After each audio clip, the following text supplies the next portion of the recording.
Okay, good morning. Sorry for the slight delay in starting. Thank you very much for joining.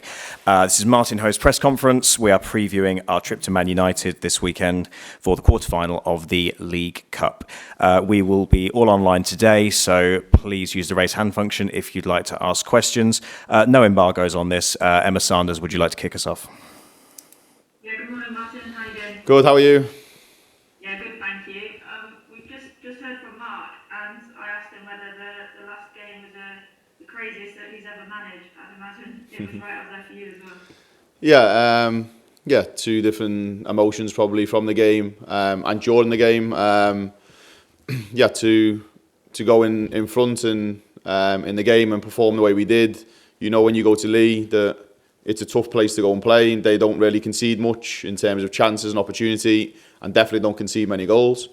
So yeah, really good emotions and happiness from the performance in terms of a 75 minutes. But we need to make sure that in those moments maybe we defend a little bit more diligently. Tactically, I adjust things a little bit different to make sure we're more efficient and more solid. But yeah, I couldn't have asked any more, Emma. They give me everything, and yeah, there's probably two bits of emotion and probably a bit of personal emotion connected too. Yeah, there was a bit of talk about, a potential rivalry building because of the fact that, obviously your time together at Manchester United. But there's been some reports this week about some transfer targets as well that have been linking yourselves and Man United to some players as well. So, I suppose what can you tell us about that? And are you prepared to compete with United for some of those players? Yeah, I think the rivalry, I think with every club, I think people put more edge on it maybe because of I've been at the club and we've worked together before, and but as I said, what we're doing at Tottenham here is unique to us. How we play, how we organise, the structure we use is not borrowed. It's unique and it's designed and it's coached. So it's unique to myself and to the club. And then regarding the transfers, there's always going to be numerous clubs interested in certain players, and there'll be some truth in some of them. There's probably not some truth in some of them, as you know. But naturally, you as a club, when you're competing and you're around the same players and you have interest in those players, people are going to talk about it. But we'll move forward with what we think is right for us in terms of transfer targets and recruitment. And once those players are available, if we can make the difference in terms of getting them to Tottenham, then brilliant.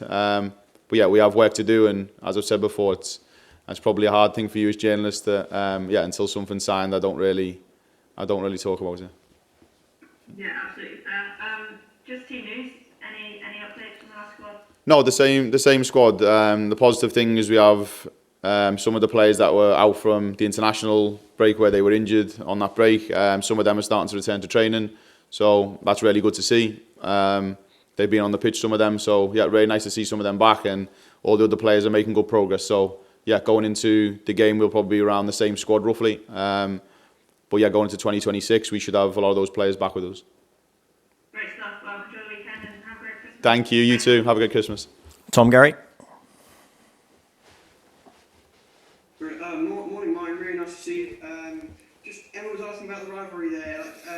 When you have a 3-3 thriller like that, though, does that add a little bit more spice a week later? It's quite unusual to play each other so quickly, isn't it, off the back of such a game like that?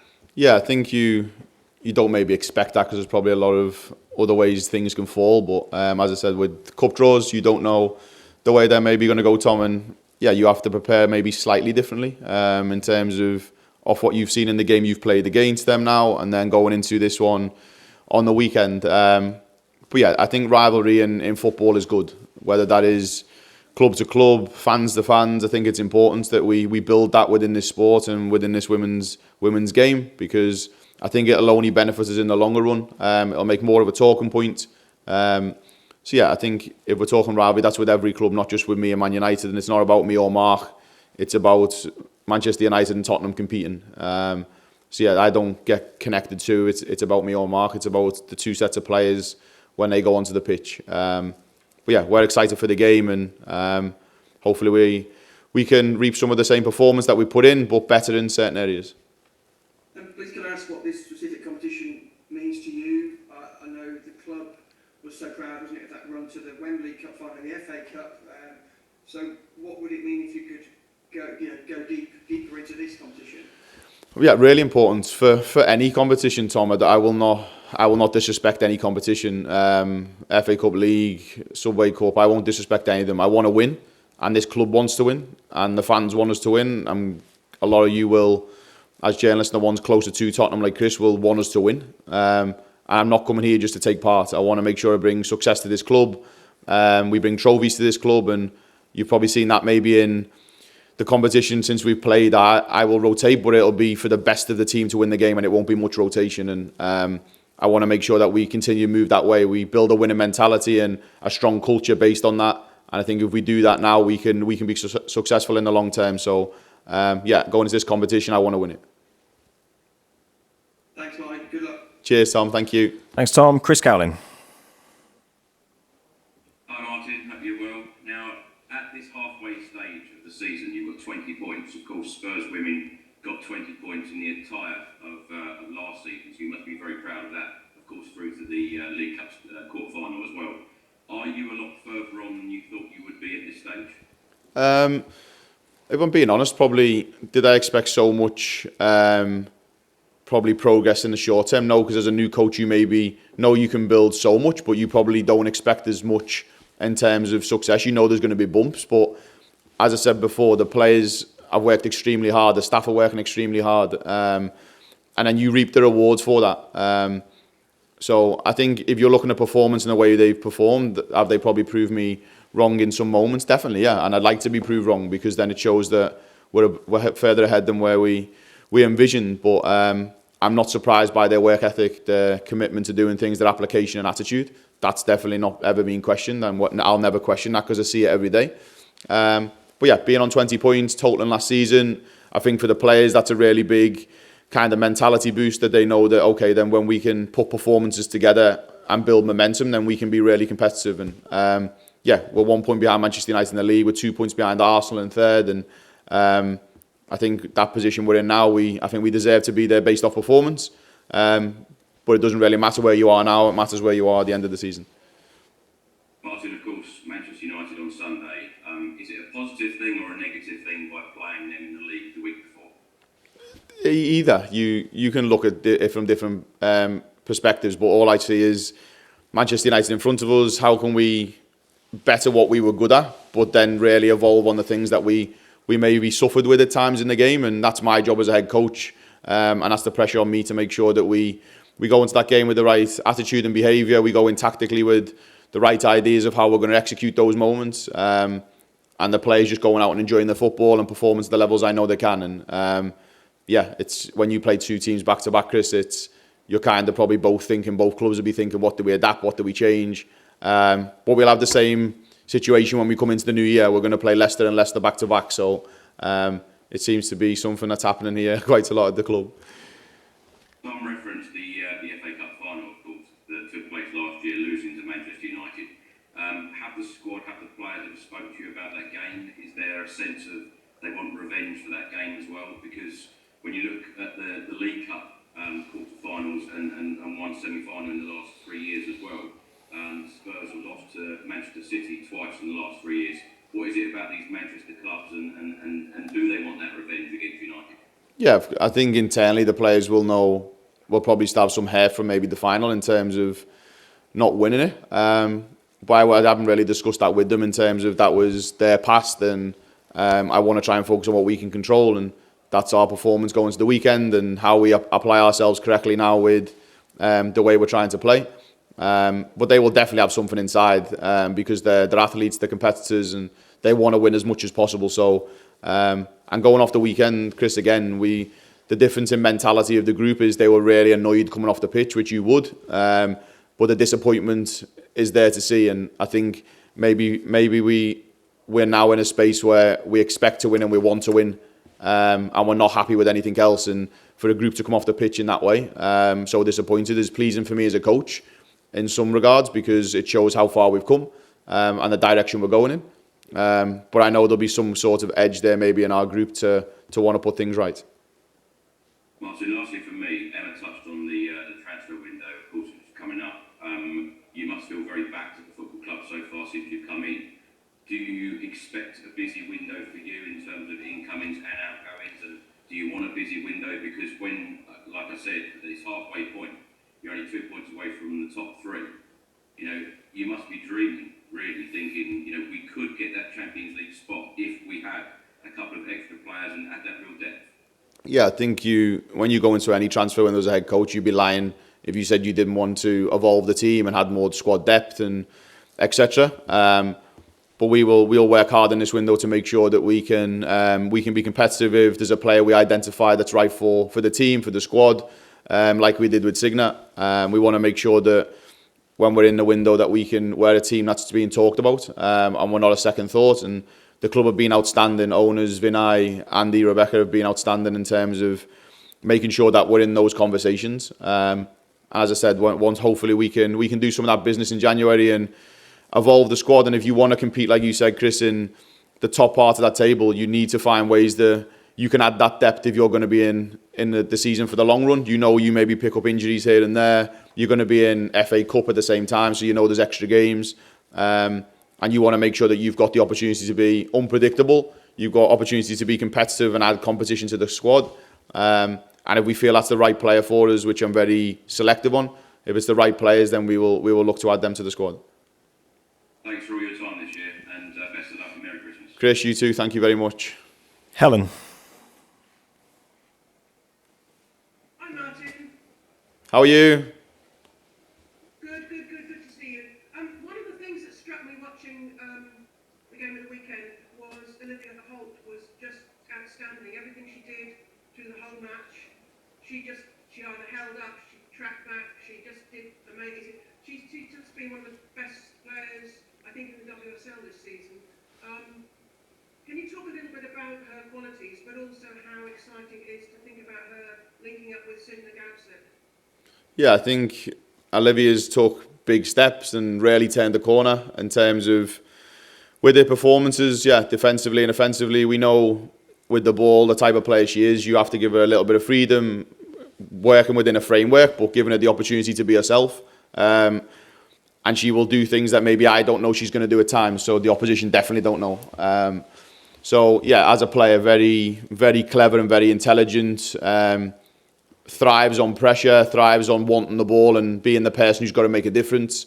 And her technical ability is second to none. What she can do with the ball is, in a lot of moments is breathtaking in terms of the things she does. You just stand and applaud. And then she's tried to change the parts off the pitch, which she's doing really well with in terms of physically making her do more and giving her more responsibility defensively, because that's part of the game that I'm really big on. If we have that base, then we can be harder to beat. And I think she's really changed that side of the game, and that's maybe a side that maybe a lot of people maybe would have discussed and said that she doesn't really apply in those moments, but her attitude and commitment to doing that off-the-ball work is important. And I think I've seen that through her data now, that she's running harder than she's ever run. She's running harder than she's ever run. She's in more duels than she's ever been in. I think her overall game, if you're looking through this first part of the season, she's had a massive impact on the team, as well as other players. But I think in the league, she's probably made her name a little bit more known from where it was probably last year, where she suffered injury, she didn't play much. And we've just tried to give her a platform and the confidence to go and play. And Olivia's got a lot of work still to do in terms of in both phases of the game and for their own kind of physical and technical makeup. She's not nowhere near the finished article, but she's got a lot of work to do, and I have a lot of belief that she can fulfil that if she applies herself correctly. And how excited are you about linking up with Signa? Yeah, I think two wonderful players, and obviously I had time of working with Signa too in Bran, and I know what she's capable of. Again, a player with very good intuition and creativity, very powerful and dominant in 1v1, and in around the box is very dangerous with the ball in terms of end product, in terms of finishing. So, they will have to build a relationship if they're on the pitch together, and I think both players will enjoy playing with one another because of the way they see the game and how they want to play. And hopefully, they can build a platform around themselves where they can connect well on the pitch, but also they can support each other as individual development, but also team and collective success. And the other thing I wanted to ask you was, you just mentioned about data, but one of the things that I have conversations with people all the time is how some data is just like worthless, because people say with XG that Man United won that game at the weekend 100-0 or something. And it just makes no sense because we watched it and it was 3-3 because you took all your chances on the break, you took every single one of them, I think.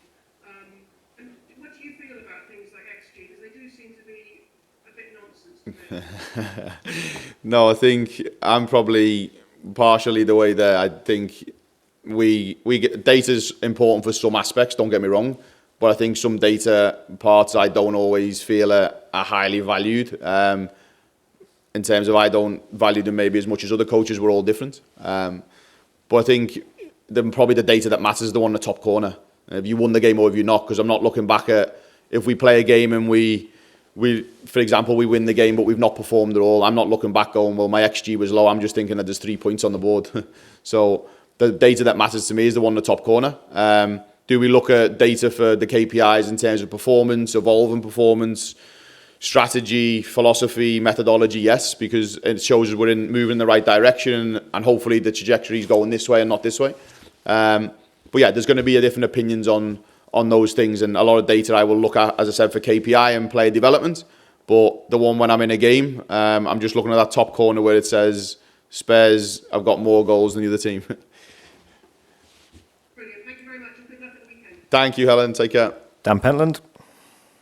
Morning, Martin. Hope you're well. You too. I just want to touch on kind of the mental kind of roller coaster of last week because, you know, you come across personally as really positive and wanting to see the positives of getting that draw. So what was it like for the players? Because I imagine, you know, it was a bit of a knockout blow at the end. Have you kind of had to lift them anyway? Yeah, I think the same as what I said at the start, Dan. There was raw emotion of joy, of happiness, of like kind of pride because we performed so well. And I think I had a feeling just before that game, going into the game, on the match day, arriving at the stadium, I felt we had some edge about us and there was a good feeling around the group. And I think we went in with a quiet confidence in terms of in ourselves, respecting Manchester United and any team we play against, but going in with a quiet confidence that we could be competitive and we wasn't going to just take part in the game. And then since the game, after the game finished, disappointment, players annoyed with not coming out with the win. And but if you see that now from where I seen the mentality at the start of my time when I got here, that's a big shift in terms of knowing we want more and knowing we can deliver more and being in a place where we're unhappy with coming out with a draw. And I don't think many teams go to Leigh Sports Village in the time I've been there over the last 3 or 4 years and score 3 goals, go in front and put them on the back foot. And I felt we performed well in that game, but I haven't had to do much. The players' motivation within is enough to say, okay, we want to put things right. We're not happy with conceding 3 goals and drawing the game. And I want to go into this because it's a different type of objective and outcome at the end of this. You can be in a semi-final of a cup, and we want to be competitive in every competition we're in. And when there's silverware sitting in front of you that you can maybe see, maybe that'll give us the extra motivation and edge we need going into Sunday. And just finally, I just want to touch on Bristol City, obviously hosting the final. I know it feels like the finals have kind of been maybe a little bit more centralised in the country in recent years. It's a long way for us Northerners, but yeah, what's your thoughts on that final? Yeah, I think I only seen it yesterday. So yeah, I think wherever it's going to be played, we have to acknowledge that we respect that it's in a big stadium. I think it's good for maybe if you're in one part of the country, you want it to be close to you or you want it more centralised. But actually, I think fan bases around the whole of the UK having the opportunity to go to these finals is important. It shows that going around the UK, that if we can move around certain stadiums, it actually brings more recognition and commercial interest in women's sport and in women's football. And if we're in that final, which I want us to be in that final, it won't be no difference for us if we were playing a Tottenham Hotspur Stadium or we were playing at Bristol in a final. We need to make sure we go into that with a mindset that you're going to go and win the final no matter where it is. Brilliant. Thanks for that, Martin. Best of luck and have a good Christmas. Cheers, you too. Alia? Morning, Martin. Morning. Looking on last weekend, the Spurs fans could certainly be heard against the home crowd. A nice moment I saw from watching was in the 7th minute, the dedication chance to Jess Naz, who unfortunately sustained an ACL injury earlier on. How important is the fan support for the team? How big is that going to be for the game this weekend? Yeah, really important, and yeah, you could hear that support and obviously recognition and empathy for Jess within that game. And the fans have been outstanding, whether that's home games, if that's away games. And I think the away support and travel has been outstanding. For people to show that commitment and that passion for the team is something we hold very dearly to us, and we're very respectful for, and we appreciate a lot, because they're the moments where they maybe get you over the line. You need that extra spark that will get you over the line, and we're very thankful for that, because we know it takes a lot for people to travel up and down the country. So that'll make a big difference on the weekend. Yeah, and should Spurs win progress this weekend, they'll most likely face Arsenal away for a spot in that final. Is the prospect of a North London derby extra motivation to do well this weekend, and how confident would you feel to face them for a place in the final? Yeah, really confident. I'm confident no matter who we come up against it. If we apply ourselves correctly, we have the right mindset and attitude, then we can be competitive with anyone. And I think we've showed that throughout the season so far. When we're in the right space and we perform to the levels we do, and we're confident and we believe in one another, we're competitive with everyone. And if that's Arsenal in the next round, then we have to make sure that we're ready for that game. Yeah, and finally for me, we've seen academy goalkeeper Erin Radbourne in recent matchday squads. Is the plan to rotate her with fellow academy player Sophie Jackson, so that both of them can learn from the likes of Lisa Cock and Eleanor Heaps and to gain senior experience? Yeah, I think for any of the younger players, if it's Erin, if it's Sophie, if it's JP, if anyone around the group who's been with us, I think them gaining valuable experience, not just on match day, but around training process and training kind of ground is important. And we have a lot of younger players that are around us on a daily basis that maybe everyone doesn't see. I'm really big on that side of the game, youth development, giving young players an opportunity, helping them mature within our environment and our senior environment, so they know what it's like to be a professional footballer. And maybe we've seen with some of them, Araya, Lena, and some of the other younger ones around the group, I'm not afraid to give them an opportunity. And when they get the opportunity to be on the pitch or be part of the squad or a training squad, it's giving them the exposure. And we'll continue to do that moving forward. It's a huge part of the club and the ethos of this club to develop our own players, and that's something I'm really big on, and we connect really well on. So the opportunity for Erin to be around and Sophie over these last period of the season has been important, and I know they've gained valuable experience and kind of maturity from being around it. Thanks, Martin. Cheers, thank you, Ella. Okay, thanks you very much, everybody. Cheers, guys, thank you. Thanks, Jim. Thank you. Merry Christmas. You too.